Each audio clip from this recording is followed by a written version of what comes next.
आपने संयम का नियम लिया है और उसकी अकस्मात शांत हो जाता है, तो उसका नियम जो इतने दिन का लिया था वो पूरा नहीं हो पाता है, तो क्या उसको भविष्य में, क्योंकि संयम से वो शांत हुआ है, तो वो करने का सौभाग्य उसे प्राप्त होगा भविष्य में उपवास के संबंध में? कोई भी हम नियम संयम को ध्यान करते हैं और बीच में ही व्यक्ति शांत हो जाता है, तो उसको क्या फल मिलेगा, क्या उसका नियम अधूरा या पूरा होता है? तो ध्यान रखिए, हमारे यहाँ आचार्य समंतबद्ध स्वामी ने नियम के बारे में कहा है, नियमो यमस्य। नियम और जो है वो दो प्रकार के होते हैं, एक काल अवधि का होता है और एक आजीवन का होता है। अब आपने जो नियम लिया है वो कैसे लिया है?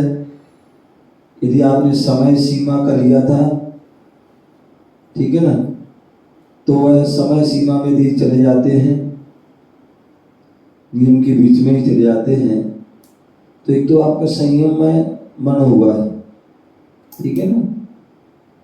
अथवा जो है आप कह रहे हैं कि जैसे हमने कोई व्रत लिए, मान लीजिए भक्तांबर के व्रत लिए जो 48 करना है और बीच में ही आप चले गए, ठीक है ना, तो आपको जो है उसका व्रत का फल मिलेगा।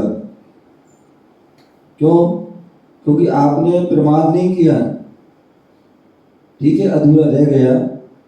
वैसे तो कहते हैं सामंता कहा जाता है, जब हम गुरुओं से कोई भी नियम संयम लेते हैं तो उसमें हमें एक विकल्प रखना चाहिए। क्या?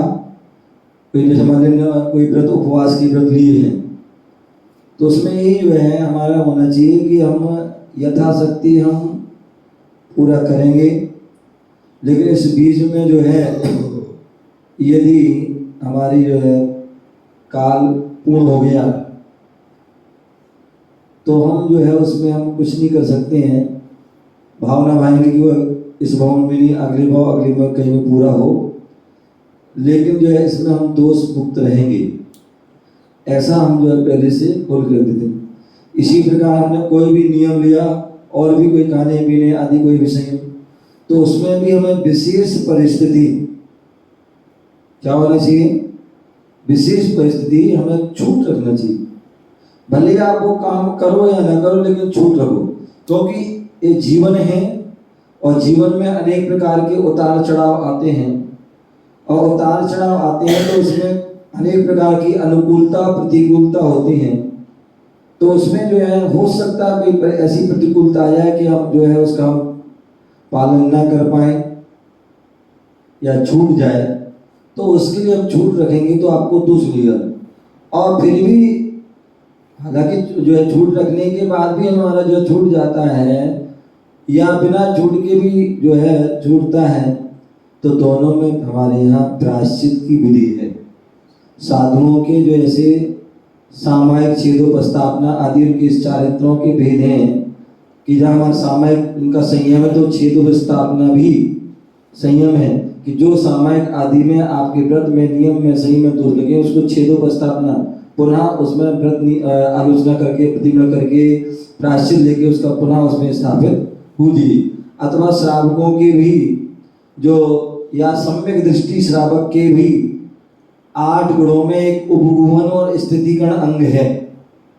वहां पर ये बताया कि यदि कोई व्यक्ति से कोई किसी प्रकार का दोष हो जाता है, व्रत नियम संयम में दोष लग जाता है, तो उसको समझा दो, बता दो, ठीक है ना, उसको ढांक दो सबके सामने, लेकिन अकेले में समझा, ठीक है ना।